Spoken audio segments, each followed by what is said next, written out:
Elon doesn't like Anthropic. He called Anthropic woke Misanthropic. AI and Yeah. misanthropic. And Elon is this toxic figure who creates an AI that is corrosive to our society or whatever. I'm sure a lot of the people who work at Anthropic are like, I would never work at X. I would never work with Musk. And then you see 100%. today these two companies saying like, hey, we have a big deal. They seem to be acting like it's very normal, like it's business as usual. I think it just really underscores how badly Anthropic needs access to compute. As Claude Code has exploded and in usage and popularity, it's bringing in a lot of revenue, but they are running up against their compute shortages, and they're going to take GPUs from whoever has them.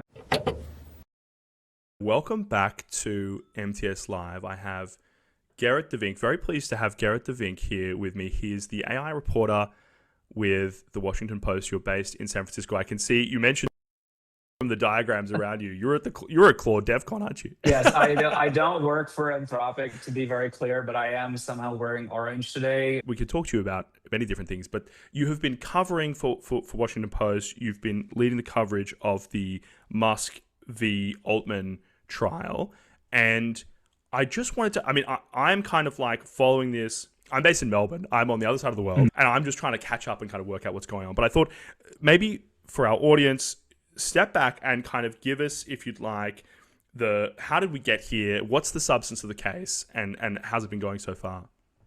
Yeah, so the lawsuit was filed by Elon Musk. He's the plaintiff. He's the one that started this, that's been pushing it, that brought it. OpenAI and Sam Altman is the CEO, Greg Brockman is president. They're essentially the top two executives at OpenAI, both co-founders of OpenAI.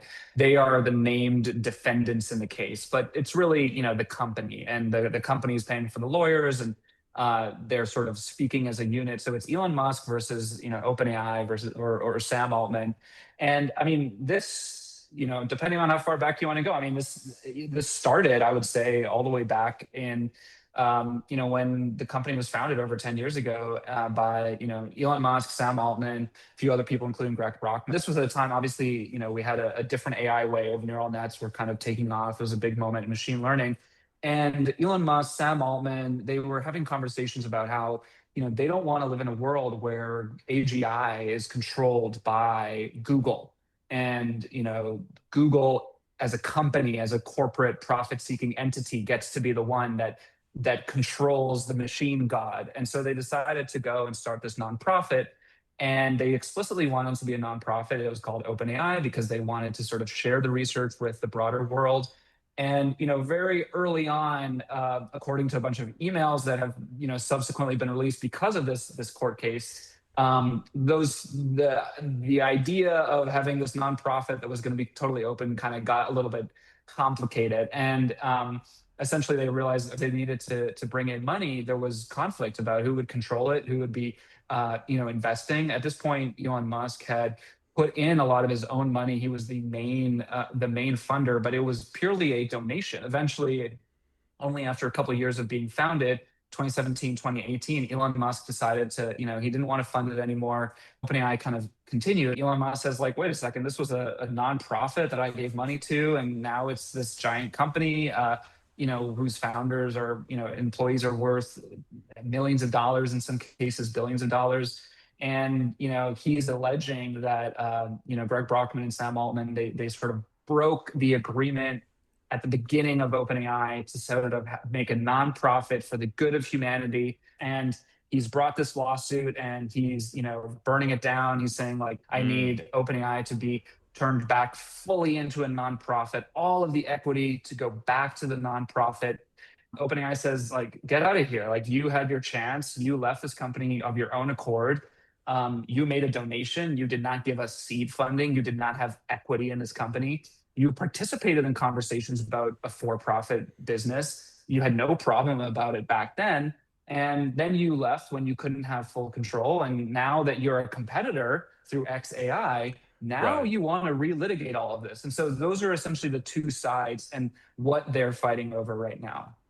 Yeah, and that's fascinating. Like, if you have just been paying attention to AI since the ChatGPT 3 moment, or even, December of 2025 when Claude Code started to get an enormous amount of traction, it's kind of hard to imagine that OpenAI itself as an organization goes back to 2015, and it has its genesis in this like what you would now call the AI safety movement. People who are very concerned about the control of AI, and now of course, OpenAI is the Google of the right of 2026 in terms of control of in terms of being a very large consumer and an enterprise AI company. The way that Elon, I think, has framed this is the two things that he's looking for in this case. He'd like to remove Sam Altman from the leadership of OpenAI, and he would like I think the way it's framed is any winnings, any damages that accrue to him as a result of this case, he would like returned to the OpenAI nonprofit. So he's trying to frame it completely.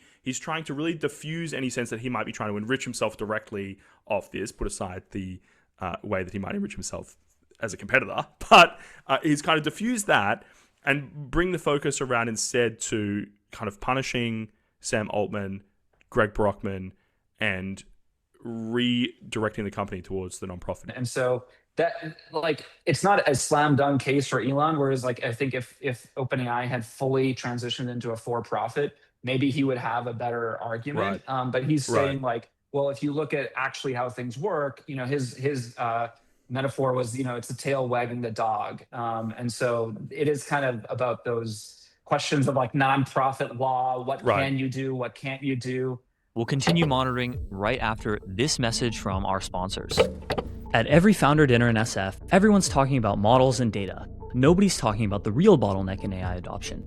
It's the connective tissue, the layer between your models, agents, APIs, and context. Kong gives you the platform to power and govern that connectivity. The control tower that governs your traffic, cuts your costs, and sets guardrails for agent-to-agent interactions.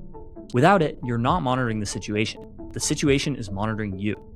The infra decisions you make in the next 12 months decide whether you're shipping in the agentic era or posting through it from the sidelines. Because when AI traffic scales 100x, the companies without proper connectivity and governance don't just slow down, they can't function at all. Kong manages all of your AI traffic in motion, giving you the full picture regardless of traffic type, and adding a governance layer regardless of model, agent, or architecture. Fortune 500s run on it, AI native startups ship on it. If you're serious about AI, visit konghq.com. You're in back-to-back meetings all day. You're trying to monitor the situation. You're nodding like you're following along. But somewhere in the back of your head, a little voice is screaming, what was the action item? Did I agree to something? Whose dog was that on the call? That's where Granola comes in. Granola is an AI-powered notepad for meetings. You jot down whatever messy notes you take anyway, and in the background, Granola is quietly turning it all into something a real adult would write. No bots crashing your calls, no distractions, just a clean little notepad that does the heavy lifting so you can focus.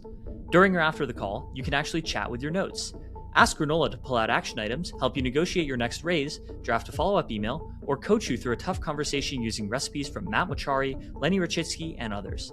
It's the same tech we use to make our podcast notes. Try it once and going back to your old system feels deranged. Head to granola.ai/MTS and get 3 months free with the code granola.ai/MTS. That's granola.ai/MTS. It'd be so interesting, I think, to kind of like, we should put a diagram together at MTS and try and explain like what is the corporate structure of OpenAI, because I've kind of tried to read through it a couple of times and I'm still bewildered about how it operates and exactly where the responsibility lies. You mentioned there the coup, the Sam Altman coup.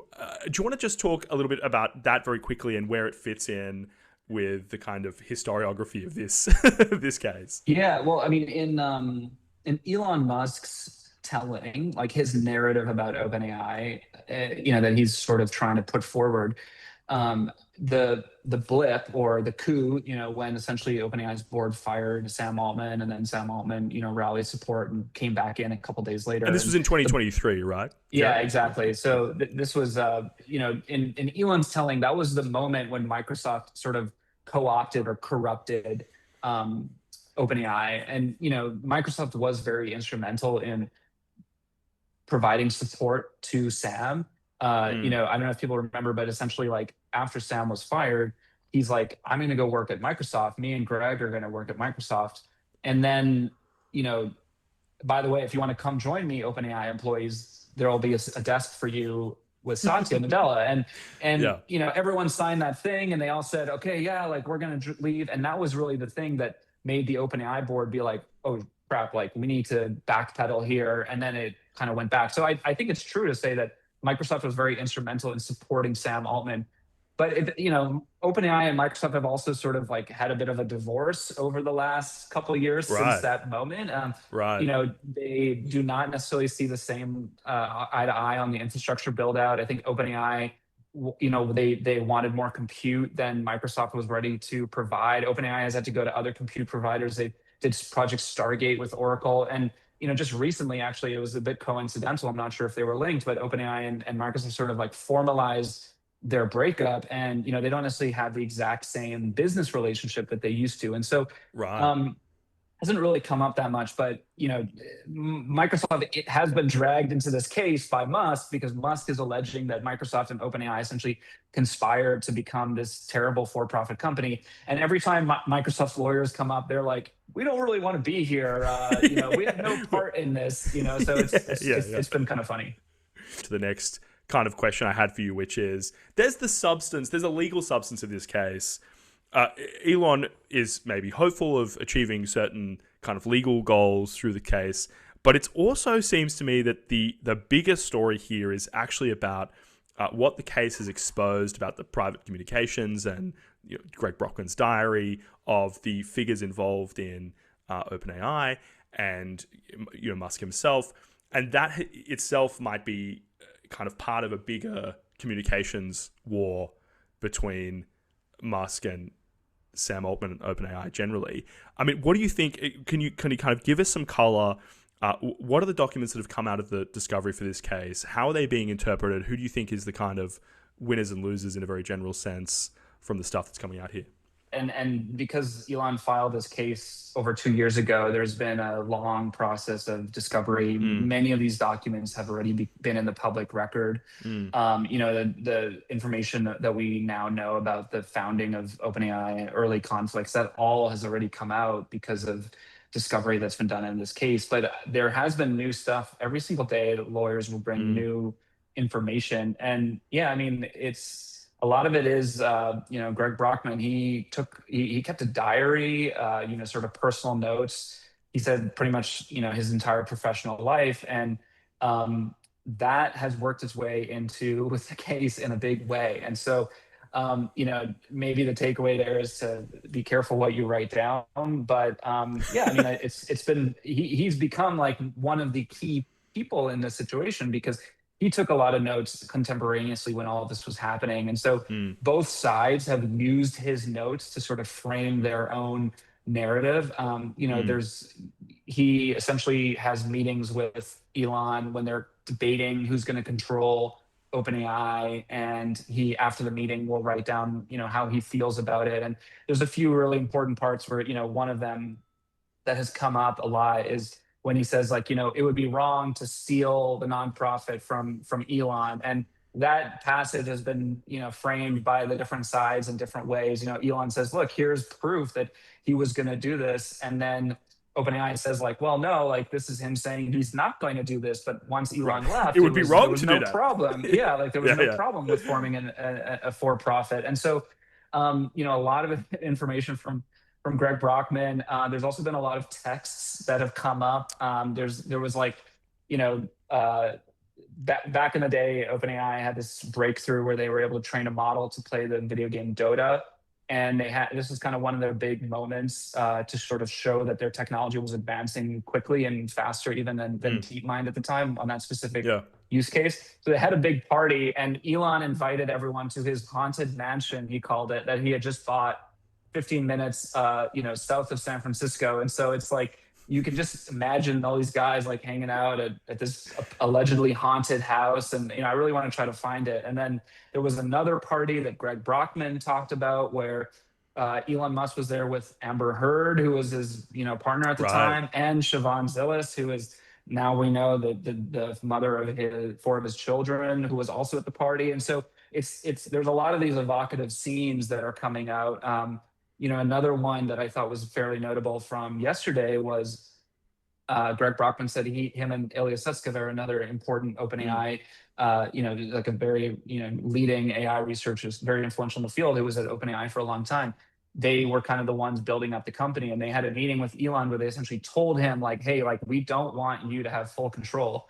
And Ilya had made a painting of a Tesla to give to Elon at this meeting. And, Elon got so mad that he stormed around the table, and Greg Brockman says he felt that Elon was going to punch him, but Elon just ended up grabbing the painting and like storming out of the room. So you have this incredible scene where you have like the wealthiest man in the world being like, I hate your guts, but I want that painting anyways. that Like, give it to painting. me. I'm not leaving without my painting. So, it's just a very different context. Usually we see these guys, mediated through their digital presence on Right. Twitter. We see them in very curated, keynote presentation sort of situation. Right. Although Elon Musk is never really curated, but he's usually controlling the narrative. And so when you have them in the courtroom under oath, under a judge who is really keeping a very strict line in her court, it's just, you get a lot out of them that would be difficult to get out in another context. We'll continue monitoring right after this message from our sponsors.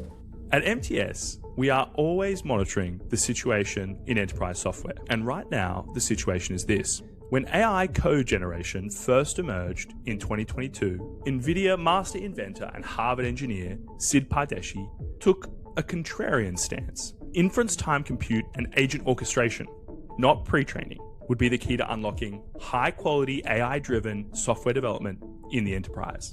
He believed the real breakthrough wasn't in how fast AI could generate code, but in how deeply it could reason to build enterprise-grade applications. While the rest of the world focused on copilots, he architected something fundamentally different. The first autonomous software development platform leveraging thousands of agents that is purpose-built for enterprise-scale code bases. Blitzy is unlocking 5x engineering velocity and delivering months of engineering work in a matter of days for Fortune 500 leaders right now. Transform the way you develop software. Discover how at blitzy.com. That's BLITZY.com.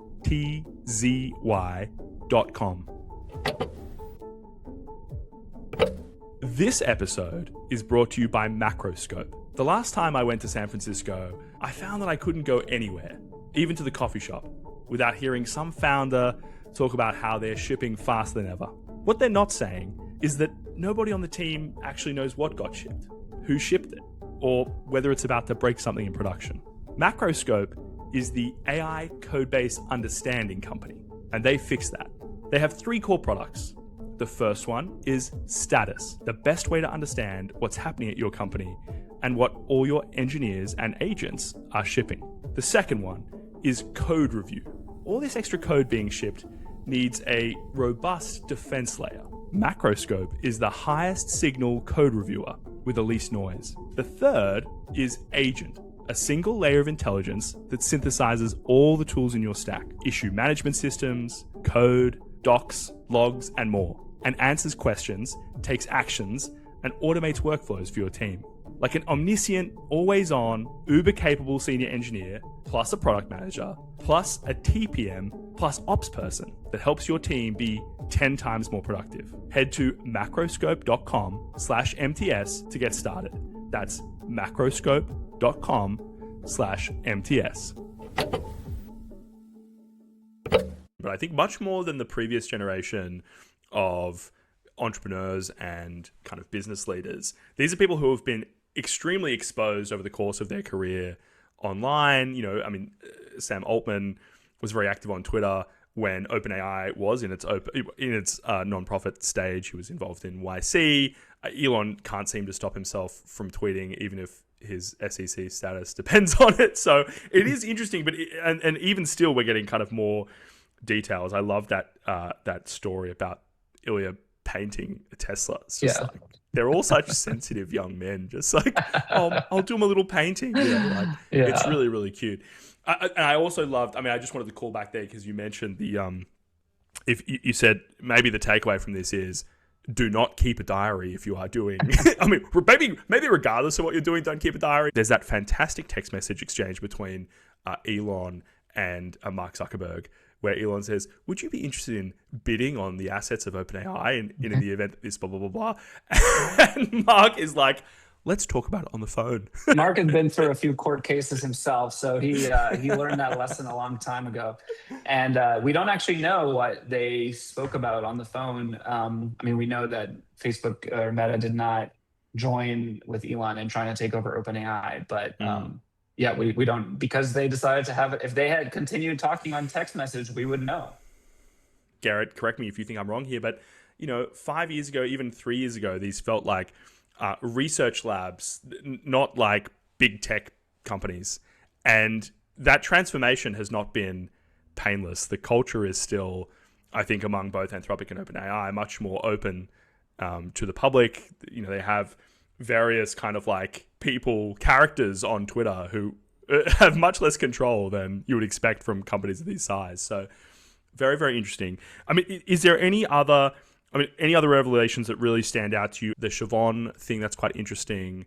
Yeah, I mean, we'll see. I mean, I think it's still very much up in the air, and they're going to be asked to make a very big decision, but their decision will ultimately be decided. The judge will take it as a advisement. So that's another interesting element here. Sure. You have this judge who will make the final decision, and we'll see what that is. Well, the trial will wrap up in a couple weeks, and then I think the judge will maybe take like a week or two to figure out what her verdict's going to be. This kind of argument about how much they can talk about like existential risk and like the exterior like context of AI, right? AI is becoming every day a more and more salient political issue for Americans, and there's obviously a lot of conversation about, what are the risks of AI? Are we going to have AGI in a couple of years? Is it going to take all our jobs away? Is it going to, go Terminator on us and cause, extinction of the human race? And the judge was like, paperclip us all. We are not going to turn this into a litigation on that question. And I think it showed that the judge had, kind of done her research and knew that if she allowed, because I think what Musk wanted to do was sort of say like, OpenAI has thrown out its safety concerns by becoming a commercial entity. And I think OpenAI wanted to say like, this is the guy who brought you Grok that, you can create like nude images of young women as part of the feature pack, And so I think the judge realized that was going to become like the story.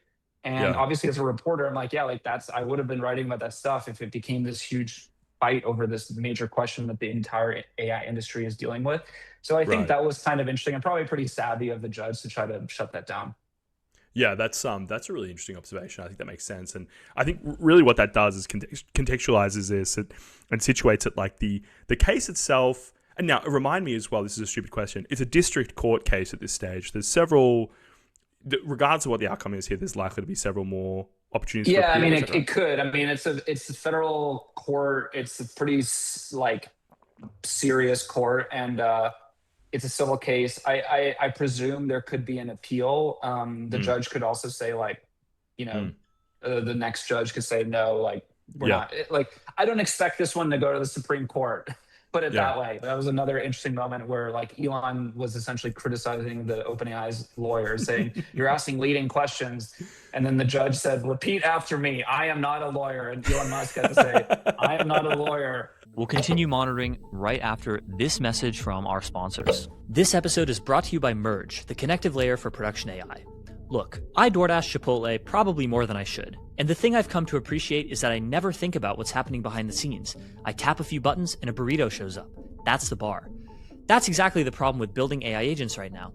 The hardest part isn't the agent itself, it's everything around it.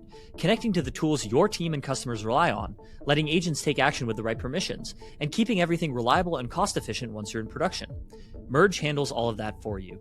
It connects agents to thousands of tools, handles permissions and LLM routing, and lets teams move faster without building it all themselves. OpenAI, Dropbox, and Ramp use Merge to move fast and build AI right. Visit merge.dev/MTS to start building for free. Quick word from our friends at AdQuick. I'm just trying to monitor the situation online as much as I can. Between the pop-ups, the autoplay video ads, and the sponsored posts, it's a miracle any of us see anything at all. That's why marketers are turning back to out-of-home. AdQuick unlocks the benefits of out-of-home advertising in a way no one else has. It's built for marketers, with the engineering excellence you've come to expect from the internet. Out-of-home is one of the best ways to build brand awareness, reach new customers, and reinforce your brand message. It's just been hard to scale. With AdQuick, you can plan, deploy, and measure campaigns as easily as digital ads. Buy from 1,700 plus media owners in one place. Modernize your marketing at adquick.com. That's adquick.com.